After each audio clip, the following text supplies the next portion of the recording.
ವಿಚ್ಛೇದನ ಅರ್ಜಿಯನ್ನ ವಾಪಸ್ ಪಡ್ಕೊಂಡಿದ್ದಾರೆ ತಮಿಳುನಾಡಿನ ಮುಖ್ಯಮಂತ್ರಿ ವಿಜಯ್ ಅವರ ಪತ್ನಿ. ವಿಚ್ಛೇದನ ಅರ್ಜಿಯನ್ನ ವಾಪಸ್ ಪಡೆದಿದ್ದಾರೆ ತಮಿಳುನಾಡಿನ ಸಿಎಂ ಪತ್ನಿ. ಸಾಕಷ್ಟು ರಾಜಕೀಯವಾಗಿ ಚರ್ಚೆಯಾಗಿತ್ತು. ವಿಜಯ್ ಪತ್ನಿ ಸಂಗೀತ ಅವರಿಂದ ಡಿವೋರ್ಸ್ ಅರ್ಜಿ ವಾಪಸ್ ಪಡ್ಕೊಳ್ಳಲಾಗಿದೆ. ಕೋರ್ಟ್ನಲ್ಲಿ ಸಲ್ಲಿಸಿದ್ರು ಅರ್ಜಿಯನ್ನ, ಆದ್ರೆ ಈಗ ವಾಪಸ್ ಪಡೆದಿದ್ದಾರೆ. ಕುತೂಹಲ ಮೂಡಿಸ್ತಾ ಇದೆ ಸಿಎಂ ವಿಜಯ್ ಪತ್ನಿ ಅವರ ನಡೆ. ಮತ್ತೆ ಒಂದಾಗ್ತಾರ ವಿಜಯ್ ಮತ್ತು ಸಂಗೀತ? ಅರ್ಜಿಯನ್ನು ವಾಪಸ್ ಪಡ್ಕೊಂತಿದ್ದಾರೆ. ನಮ್ಗೆ ವಿಚ್ಛೇದನ ಬೇಕೇ ಬೇಕು ಅಂತ. ಅದರಲ್ಲೂ ಕೂಡ ತಮಿಳುನಾಡಿನ ಚುನಾವಣೆಯ ಸಂದರ್ಭದಲ್ಲಿ ಸಿಕ್ಕಾಪಟ್ಟೆ ಹಲ್ಚಲ್ ಬಿತ್ತು ಈ ವಿಚಾರ. ಸಾಕಷ್ಟು ಬೇರೆ ಬೇರೆ ಮಾತುಗಳು ಬಂದಿತ್ತು. ತ್ರಿಷಾ ಮತ್ತು ವಿಜಯ್ ಅವರ ಸಂಬಂಧದ ಬಗ್ಗೆಯೂ ಕೂಡ ಸೋಷಿಯಲ್ ಮೀಡಿಯಾದಲ್ಲಿ ಚರ್ಚೆಯಾಗಿತ್ತು. ಅದೇ ಸಂದರ್ಭದಲ್ಲಿ ಅವರ ಈ ಡಿವೋರ್ಸ್ ವಿಚಾರ ಸಂಗೀತ ಅವರದಿತ್ತು. ಆದರೆ ಈಗ ದಿಢೀರಂತ ಅದನ್ನು ವಾಪಸ್ ಪಡ್ಕೊಂಡಿದ್ದಾರೆ. 1999ರಲ್ಲಿ ಈ ಅಂತರ್ಧರ್ಮೀಯ ಮದುವೆಯಾಗಿದ್ರು. ವಿಜಯ್ ಅವರು ಕ್ರಿಶ್ಚಿಯನ್, ಅವರ ಪತ್ನಿ ಸಂಗೀತ ಹಿಂದೂ ಧರ್ಮಕ್ಕೆ ಸೇರಿದ್ರು. 2000 ಇಸವಿಯಲ್ಲಿ ಮೊದಲ ಮಗು ಹುಟ್ಟಿದ್ರೆ 2005ರಲ್ಲಿ ಹೆಣ್ಮಗು ಆಗುತ್ತೆ. ಇತ್ತೀಚೆಗಷ್ಟಂತೂ ಭಾರಿ ಚರ್ಚೆಗಿತ್ತು. ಫೆಬ್ರವರಿ 2ರಂದು ಡಿವೋರ್ಸ್ಗೆ ಅರ್ಜಿ ಹಾಕಿದ್ರು. 2ನೇ ತಾರೀಕು ಅರ್ಜಿ ಸಲ್ಲಿಸಿದ್ರು. ಈ ಸಂಬಂಧವೇ ನಮಗೂ ಬೇಡ ಬೇಡ ಅನ್ನೋದಾಗಿ. ಪತಿ ವಿಜಯ್ಗೆ ನಟಿಯೊಂದಿಗಿನ ನಂಟು ಅನ್ನೋದಾಗಿ ಹೆಂಡತಿ ಕೂಡ ಗರಂ ಆಗಿ ಸ್ಟೇಟ್ಮೆಂಟ್ ಕೊಟ್ಟಿದ್ರು. ಬಹಳಷ್ಟು ಚರ್ಚೆಯಾಗಿತ್ತು. ಅನುಮಾನಗಳು ಕೂಡ ಶುರುವಾಗಿತ್ತು ಅಲ್ಲಿಂದ.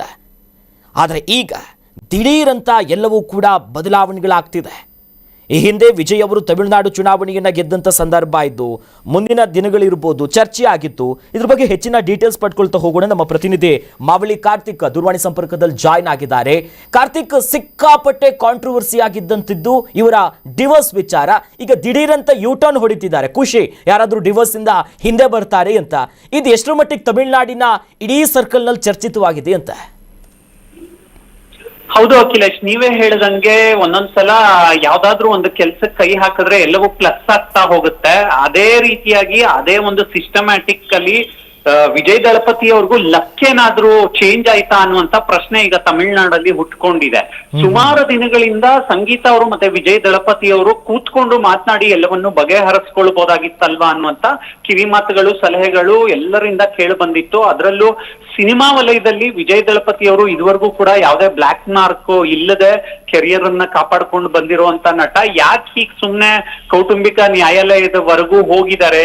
ಇಬ್ರಲ್ಲೂ ಉಂಟಾಗಿರುವಂತ ಮಿಸ್ಅಂಡರ್ಸ್ಟ್ಯಾಂಡಿಂಗ್ ಗಳು ಏನು ಅನ್ನುವಂತ ಒಂದು ಯಕ್ಷ ಪ್ರಶ್ನೆಯಲ್ಲೇ ಸುಮಾರು ಸಲಹೆಗಳು ಅವರ ಕಿವಿಗೆ ಬಿದ್ದಿತ್ತು. ಜೊತೆಗೆ ಸಂಗೀತ ಅವರು ಮತ್ತೆ ವಿಜಯ್ ದಳಪತಿ ಅವರು ಯಾವಾಗ ಸಂಪರ್ಕದಲ್ಲಿ ಇರ್ಲಿಲ್ಲ, ಆಗ್ಲೂ ಕೂಡ ಎರಡೂ ಕುಟುಂಬದವರು ಕೂತ್ಕೊಂಡು ಮಾತನಾಡಿ ಇದಕ್ಕೆ ಏನಾದ್ರೂ ಪರಿಹಾರವನ್ನ ಕಂಡುಕೋಬಹುದಾ ಅನ್ನುವಂತ ನಿಟ್ಟಿನಲ್ಲೇ ಸುಮಾರು ಸಲಿ ಸಮಾಲೋಚನೆ ನಡೆಸಿ ಮೀಟಿಂಗ್ ಗಳನ್ನ ಮಾಡಿದ್ರು. ಅದು ಎಲ್ಲೋ ಒಂದ್ ಕಡೆ ಈಗ ಪಾಸಿಟಿವ್ ಆಗಿ ಪ್ರತಿಫಲವನ್ನ ಕೊಟ್ಟಿದೆ ಅಂತ ಹೇಳ್ಬೋದು. ಈಗ ಸದ್ಯಕ್ಕೆ ಸಂಗೀತ ಅವರು ಲಂಡನ್ ನಲ್ಲಿ ಇದ್ದಾರೆ. ವಿಡಿಯೋ ಕಾನ್ಫರೆನ್ಸ್ ಮುಖಾಂತರ ಈಗ ತಮ್ಮ ಒಂದು ಡಿವೋರ್ಸ್ ಅರ್ಜಿಯನ್ನ ಹಿಂಪಡೆದಿದ್ದಾರೆ ಅನ್ನುವಂತಹ ಒಂದು ಇನ್ಫಾರ್ಮೇಶನ್ ಲಭ್ಯ ಆಗ್ತಾ ಇದೆ. ಜೊತೆಗೆ ವಿಜಯ್ ದಳಪತಿ ಅವರು ತಮಿಳ್ನಾಡಲ್ಲಿ ಈಗ ರಾಜಕೀಯದಲ್ಲಿ ಬ್ಯುಸಿ ಆಗಿದ್ದಾರೆ. ಆಕ್ಟಿವ್ ಸಿಎಂ ಆಗಿರೋದ್ರಿಂದ ತಮ್ಮ ವೈಯಕ್ತಿಕ ಜೀವನದ ಬಗ್ಗೆ ಯಾವುದೇ ಸ್ಟೇಟ್ಮೆಂಟ್ ಗಳನ್ನ ಇನ್ನು ದಳಪತಿ ಅವರು ಕೊಟ್ಟಿಲ್ಲ. ಅದರಲ್ಲೂ ವಿಜಯ್ ದಳಪತಿ ಅವರ ಜನನಾಯಕನ್ ಸಿನಿಮಾ ರಿಲೀಸ್ ಆದ್ಮೇಲೆ ವಿಜಯ್ ದಳಪತಿ ಅವರ ಮೇಲೆ ಎಲ್ಲರ ಕಣ್ಣಿತ್ತು, ಸಿನಿಮಾ ಯಾವ ರೀತಿ ಹೋಗುತ್ತೆ ಅಂತ. ಅದರಲ್ಲೇ ಇನ್ನೊಂದು ಅವರ ಅಭಿಮಾನಿಗಳಿಗೆ ಗುಡ್ ನ್ಯೂಸ್ ಅಂತ ಹೇಳ್ಬೋದು. ಇಬ್ರು ಕೂಡ ಎಲ್ಲೂ ತಮ್ಮ ವೈಯಕ್ತಿಕ ಬದುಕಿನ ವಿಚಾರಗಳನ್ನ ಬಹಿರಂಗವಾಗಿ ಎಲ್ಲೂ ಹೇಳ್ಕೊಂಡಿರ್ಲಿಲ್ಲ. ಅದರಲ್ಲೂ ವಿಜಯ್ ಮತ್ತೆ ತ್ರಿಷಾ ಅವರ ನಡುವೆ ಇರ್ತಕ್ಕಂತಹ ಗೆಳೆತನದ ಬಗ್ಗೆ ಕೂಡ ಯಾರು ಕೂಡ ಕಮೆಂಟ್ ಮಾಡಿರ್ಲಿಲ್ಲ.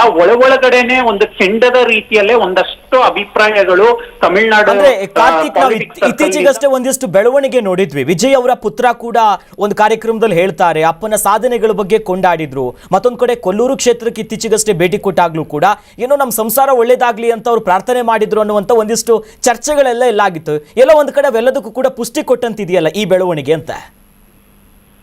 ಹೌದು ಅಖಿಲೇಶ್, ಅವ್ರ ಮಗ ಮುಂಚೆ ವಿಜಯ್ ದಳಪತಿ ಅವ್ರ ಹತ್ರ ಮುನಿಸ್ಕೊಂಡಿದ್ದಾರೆ ಅನ್ನುವಂತಹ ಒಂದು ಆಘಾತಕಾರಿ ಬೆಳವಣಿಗೆ ನಮ್ಮ ಕಣ್ಣುಗಳಿಗೆ ಕಾಣಿಸಿತ್ತು. ಅಂದ್ರೆ ಅವರನ್ನ ಇನ್ಸ್ಟಾಗ್ರಾಮ್ ಅಲ್ಲಿ ಅವರು ಅನ್ಫಾಲೋ ಮಾಡ್ಬಿಟ್ಟಿದ್ರು. ಮತ್ತೆ ಸಂಗೀತ ಅವರ ಜೊತೆಗೇನೆ ಅವರ ಮಗ ಕೂಡ ವಾಸ್ತವಾಗಿದ್ದಾರೆ, ಅಲ್ಲೇ ನೆಲೆಸಿದ್ದಾರೆ ಅನ್ನುವಂತ ಒಂದು ಇನ್ಫಾರ್ಮೇಶನ್ ಕೂಡ ಸಿಕ್ಕಿತ್ತು. ಜೊತೆಗೆ ಅದಕ್ಕೆ ಪೂರಕವಾಗಿನೇ ತ್ರಿಷಾ ಅವರು ಮತ್ತೆ ವಿಜಯ್ ಅವರ ಒಂದು ಒಡನಾಟ ಏನಿದೆ, ಗೆಳೆತನ ಏನಿದೆ, ಅದು ಕೂಡ ಸಾಕಷ್ಟು ಪ್ರಶ್ನೆಗಳನ್ನ ಜನರೇಟ್ ಮಾಡ್ತಾ ಹೋಗಿತ್ತು.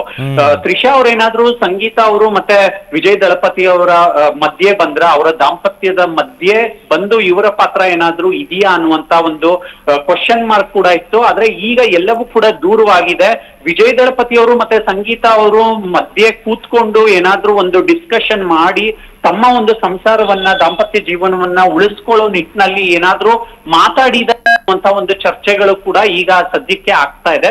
ಜೊತೆಗೆ ಅವರ ಮಗ ಏನು ವಿಜಯ್ ದಳಪತಿ ಅವರ ಬಗ್ಗೆ ಮೆಚ್ಚುಗೆಯ ಮಾತುಗಳನ್ನ ಆಡ್ತಾರೆ, ಮತ್ತೆ ಅವರು ಕೂಡ ಸಿನಿಮಾ ರಂಗದಲ್ಲೇ ಆಕ್ಟಿವ್ ಆಗಿರೋದ್ರಿಂದ ಎಲ್ಲವೂ ಕೂಡ ಈಗ ಮೇಲ್ನೋಟಕ್ಕೆ ಸರಿ ಹೋಗಿದೆ ಅಂತ ಹೇಳ್ಬೋದು. ಜೊತೆಗೆ ಈಗ ಅವರು ಸಿಎಂ ಆಗಿ ಅಧಿಕಾರ ವಹಿಸ್ಕೊಂಡ ಮೇಲೆ ಕೂಡ ವೈಯಕ್ತಿಕ ಬದುಕು ಅನ್ನೋದು ತುಂಬಾ ಮುಖ್ಯ ಆಗುತ್ತೆ. ಈ ಸ್ಟೇಜ್ ಆಫ್ ಪಾಯಿಂಟ್ ಅಲ್ಲಿ ವಿಜಯ್ ದಳಪತಿ ಅವರು ಇದೆಲ್ಲವನ್ನು ಕೂಲಂಕುಷವಾಗಿ ಲೆಕ್ಕಾಚಾರ ಹಾಕಿನೇ ಅವರು ನ್ಯಾಯಾಲಯದಲ್ಲಿ ವಾದ ಪ್ರತಿವಾದಗಳಲ್ಲಿ ಮಾತನಾಡಿದ್ರ ಅನ್ನುವಂತ ಒಂದು ವಿಷಯ ಕೂಡ ಈಗ ಆಚೆ ಬರ್ಬೇಕಾಗಿದೆ. ಏನಕ್ಕಂದ್ರೆ ಈಗ ಸಂಗೀತ ಅವರು ಇಷ್ಟು ವರ್ಷಗಳ ಕಾಲ ಅವರ ಒಂದು ಪ್ರೊಫೆಷನಲ್ ಲೈಫ್, ಪರ್ಸನಲ್ ಲೈಫ್ ಅನ್ನ ಕಾಪಾಡ್ಕೊಂಡು ಬಂದಿದ್ರು. ಎಲ್ಲವೂ ಚೆನ್ನಾಗಿ ಆಗ್ತಾ ಇದೆ. ವಿಜಯ್ ದಳಪತಿ ಅವ್ರಿಗೆ ಜನಸೇವೆ ಮಾಡ್ಬೇಕು ಅಂತ ಇಷ್ಟು ವರ್ಷಗಳ ಕಾಲ ಕನಸಿತ್ತು, ಎಲ್ಲವೂ ಈಡೇರುತ್ತೆ ಅನ್ನುವಾಗ ಈ ತರ ಒಂದು ಬ್ಯಾಡ್ ನ್ಯೂಸ್ ಬಂದಿದ್ದು ಸಹಜವಾಗಿ ಫ್ಯಾನ್ಸ್ ಗಳಿಗೆ ಬೇಜಾರಾಗಿತ್ತು. ಆದ್ರೆ ಈಗ ಎಲ್ಲವೂ ಸಾರ್ಟ್ ಔಟ್ ಆಗುವಂತ ಒಂದು ಪಾಯಿಂಟ್ ಗೆ ಬಂದು ನಿಂತಿದೆ ಅಂತ ಹೇಳ್ಬೋದು. ಎಸ್, ಥ್ಯಾಂಕ್ ಯು ಕಾರ್ತಿಕ್ ತಮ್ಮೆಲ್ಲ ಡೀಟೇಲ್ಸ್ಗೆ. ಏನೋ ಒಂದು ಸಂಸಾರ ಚೆನ್ನಾಗಿದ್ರೆ ಆಯ್ತು ಅಷ್ಟೇ.